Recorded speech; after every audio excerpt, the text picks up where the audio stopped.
Hello, friends, and my sweet little children. Welcome to the series of the stories of Lord Sri Krishna. In the previous story, we get to hear that Dhenuka was protecting the palm grove, and his friends has asked him to fetch some fruits for them as they were so tasty, and only Krishna can do that.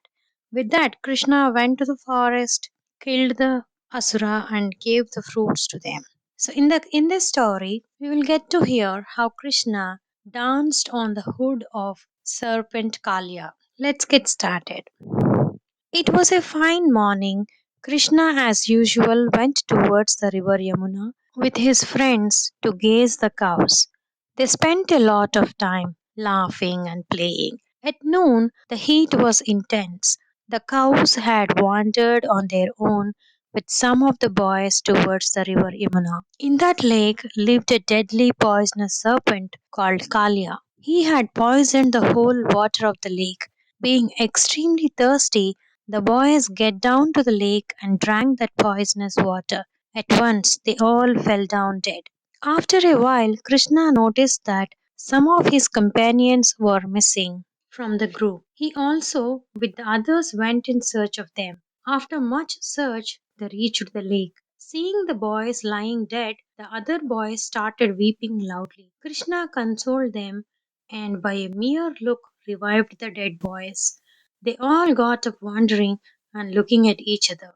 Slowly they remembered what had happened. They all felt convinced that their revival was only due to the grace of Krishna. Krishna was very intently looking at the lake. The blue waters of Yamuna, which had flown into the lake, had turned black because of the poison of snake. Krishna decided to purify the river by getting rid of the black serpent. The water of the lake was radiating heat due to the poison. Birds flying over the lake would fall down dead. All plants, birds, and trees of that region had perished by the contact of the poisonous air of the lake. Krishna, girding up his loins and clapping his biceps with his palms in challenge, plunged into the poisonous lake from the top of a kadamba tree. The tumultuous sound of water lashed by the strokes of the mighty arms of Krishna swimming across the lake was heard everywhere. It woke up the sleeping serpent in the lake. He felt that someone was invading his home.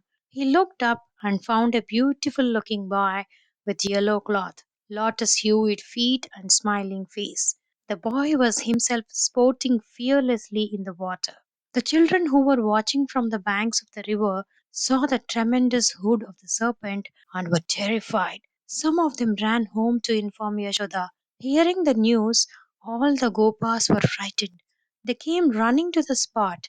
In the pool within the river, they saw Krishna motionless, with the serpent coiled round his whole body, like a cat playing with a mouse. Krishna had allowed the serpent to entwine himself around him. Kalya now tried to crush the boy to death, but Krishna started growing in size. Kalya tried his best to tighten his hold, but it was of no avail. Kalya was becoming more and more angry. He started attacking Krishna by spreading out his hood and hissing and blowing out his poison through the nostrils. He pounced on Krishna to bite him with all his fangs, but Krishna eluded the fangs. He started moving swiftly in the water. Here, there, everywhere was Krishna to be seen. The dreaded Kalya chased him with his hood upraised. His fangs were poisoned to strike, but just when the serpent was sure he had got Krishna, the boy would slip out and the game continued. The serpent became frustrated.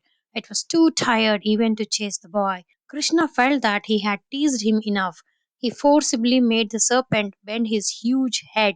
Krishna leaped up and then divided again, landing right on the hoods of the snake. Kalya tried his best to jerk him off, but Krishna was too clever. He stood on one of the hoods, and the serpent tried to attack him with the fangs of others. At once, Krishna's feet would be on the other hood. He kept jumping from hood to hood. He felt it was a fine place for dancing, and so began to dance on the hoods of the serpent. Every time a hood of Kalya tried to rise up, he stamped on it and brought it down. By the vigorous dance of Krishna, the umbrella shaped hoods of the serpent were all bruised. Kalya wounded all over his body and vomited blood in profusion, finally surrendered to Krishna. From the bottom of the lake, the wives of Kalya were looking helplessly at Krishna. They too came up and surrendered themselves to him. Krishna took pity on Kalya and his family. He said to them, "Well, I shall not kill any of you, but do not stay any longer in this lake. Men and cattle come here to drink water. It is not right that you should poison the waters and kill them. So all of you proceed to the sea and make it your abode." Accordingly, saluting Krishna, they all streaked away towards the sea. Yashoda and all others were happy to see Krishna back on the bank of Lake unhurt. He was taken in a procession, surrounded by cattle with his friends, singing and dancing. This how he has defeated the serpent Kalya and taught him a lesson. So in the next story, we will listen to the destruction of demon Pralamba. Stay tuned. Om Sri Krishna Parabrahmanyai Namaha. Om Sri Krishna Parabrahmanyai Namaha. Om Shri Krishna Parabrahmanyai Namaha.